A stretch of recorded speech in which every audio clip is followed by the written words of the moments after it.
할렐루야, 주님의 이름으로 평안을 전합니다.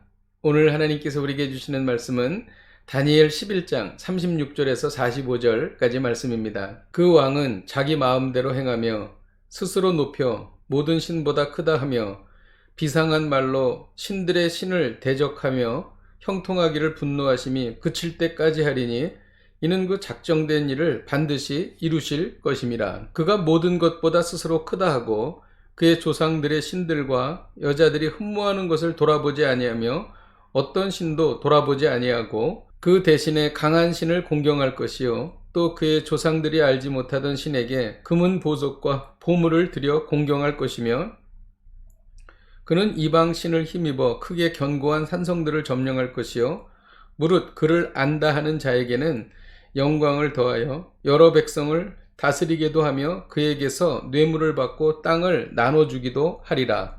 마지막 때에 남방왕이 그와 힘을 겨룰 것이나 북방왕이 병거와 마병과 많은 배로 회오리 바람처럼 그에게로 마주와서 그 여러 나라에 침공하여 물이 넘친같이 지나갈 것이요 그가 또 영화로운 땅에 들어갈 것이요 많은 나라를 패망하게 할 것이나 오직 에돔과 모압과 암몬 자손의 지도자들은 그의 손에서 벗어나리라.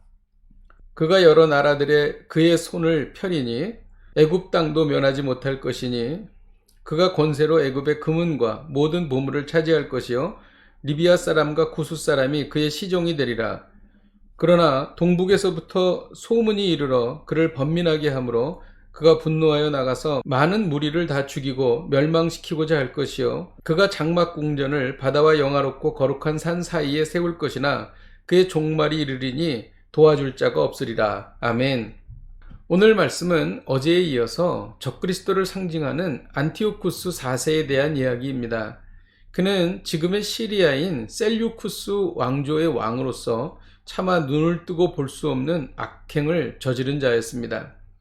우리는 안티오쿠스 4세를 보면서 마지막 때에 나타나는 적그리스도가 어떤 일을 행할지를 알게 됩니다.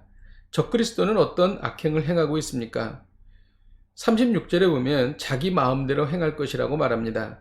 적그리스도는 자신의 무한한 권력으로 무엇이든지 자기 뜻대로 행한다는 것입니다. 그리고 37절에 보면 스스로 높여 모든 신보다 크다고 할 것입니다. 안티오쿠스 4세는 자신이 발행한 동전에 테오스 에피파네스라고 썼습니다. 이 뜻은 신의 현현이라는 뜻입니다.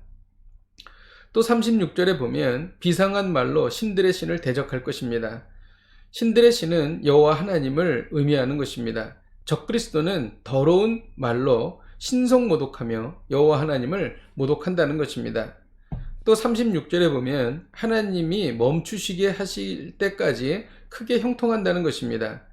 그는 하나님의 심판이 임하기까지 계속 형통하게 될 것입니다.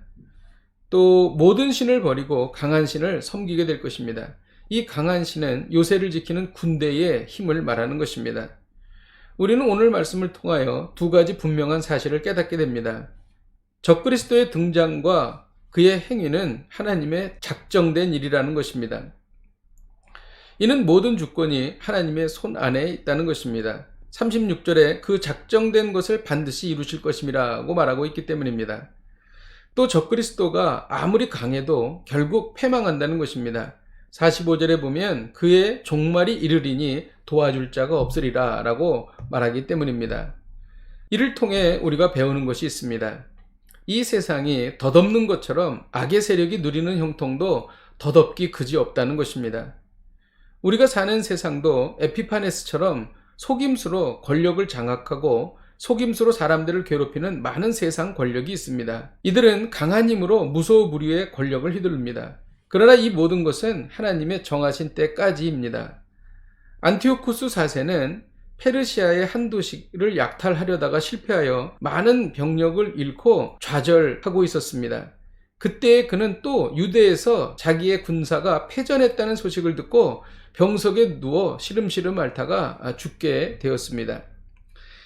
이러한 세상 권력은 하나님이 정하신 때가 되면 패망해서 사라져 버린다는 것입니다.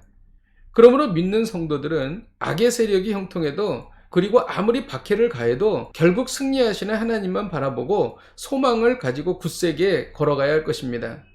기도하겠습니다. 하나님 아버지, 우리가 오늘 이 말씀을 통하여 이 세상이 덧없는 것처럼 이 세상의 권력도 덧없이 흘러간다는 것을 깨닫습니다.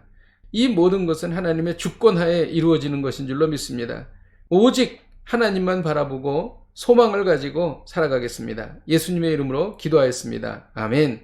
할렐루야. 오늘도 이 말씀 붙잡고 승리하십시오.